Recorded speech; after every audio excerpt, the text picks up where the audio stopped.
बहुत समय पहले की बात है। उज्जैन के राजा का बहुत बड़ा नाम था और बड़े प्रतापी राजा थे। दूर दूर तक उनकी सम्मति की चर्चाएं होती थी। उनके महल में हर एक सुख सुविधा की वस्तु उपलब्ध थी, किंतु फिर भी अंदर से उनका मन अशांत रहता था। उन्होंने कई ज्योतिषियों और पंडितों से इसका कारण जानना चाहा। बहुत से विद्वानों से मिले। किसी ने कोई अंगूठी पहनाई तो किसी ने यज्ञ कराए, किंतु फिर भी राजा का दुख दूर नहीं हुआ। उसे शांति नहीं मिली। एक दिन वेश बदलकर राजा अपने राज्य की सैर पर निकले।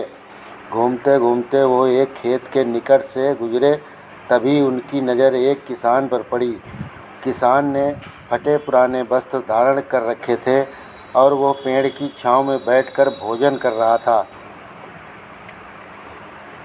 किसान के वस्त्र देख राजा के मन में विचार आया कि वो किसान को कुछ स्वर्ण मुद्राएं दें ताकि उसके जीवन में कुछ खुशियां आ पाएं। राजा किसान के सम्मुख जाकर कहा, मैं एक राहगीर हूँ। मुझे तुम्हारे खेत में ये 4 स्वर्ण मुद्राएं गिरी मिली, लेकिन यह खेत तुम्हारा है, इसलिए ये मुद्राएं तुम ही रख लो। किसान, ना सेठ जी, ये मुद्राएं मेरी नहीं हैं, इसे आप ही रखें या किसी और को दान कर दें। मुझे इनकी कोई आवश्यकता नहीं। किसान की यह प्रतिक्रिया राजा को बड़ी अजीब लगी। वो बोला, धन की आवश्यकता किसे नहीं होती, भला आप लक्ष्मी को ना कैसे कर सकते हैं? सेठ जी, मैं रोज़ 4 आने कमा लेता हूँ और उतने में ही प्रसन्न रहता हूँ। किसान बोला, क्या आप सिर्फ 4 आने की कमाई करते हैं और उतने में ही प्रसन्न रहते हैं? ये कैसे संभव? राजा ने अचरज से पूछा। सेठ जी, किसान बोला, प्रसन्नता इस बात पर निर्भर करती है कि आप कितना कमाते हैं, आपके पास कितना धन है। प्रसन्नता उस धन के प्रयोग पर निर्भर करती है जो तुम इन 4 आने का क्या क्या कर लेते हो। राजा ने उपहास के लहजे में प्रश्न किया। किसान भी बेकार की बहस में नहीं पड़ना चाहता था।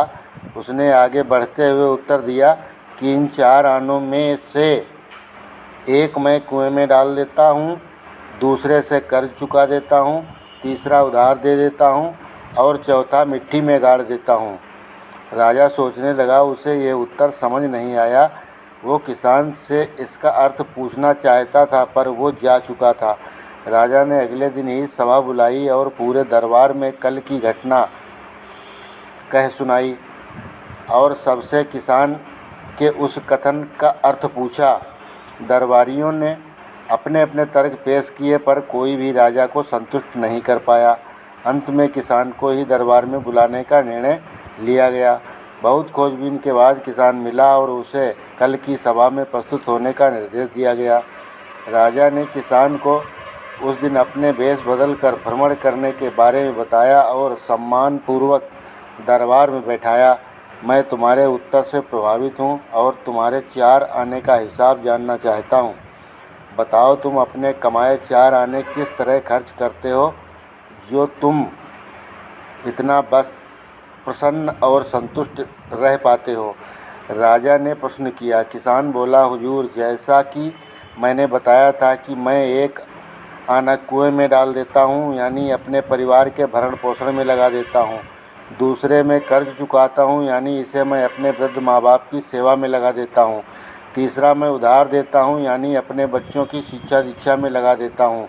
और चौथा मिट्टी में गाड़ देता हूँ, यानी मैं 1 पैसे की बचत कर लेता हूँ ताकि समय आने पर मुझे किसी से मांगना न पड़े और मैं इसे धार्मिक, सामाजिक व अन्य आवश्यक कार्यों में लगा सकूँ। राजा को किसान की सारी बात समझ आ चुकी थी। राजा की समस्या का समाधान हो चुका था। वो जान चुका था कि यदि उसे प्रसन्न एवं संतुष्ट रहना है तो उसे भी अपने अर्जित किए धन का सही से उपयोग करना होगा।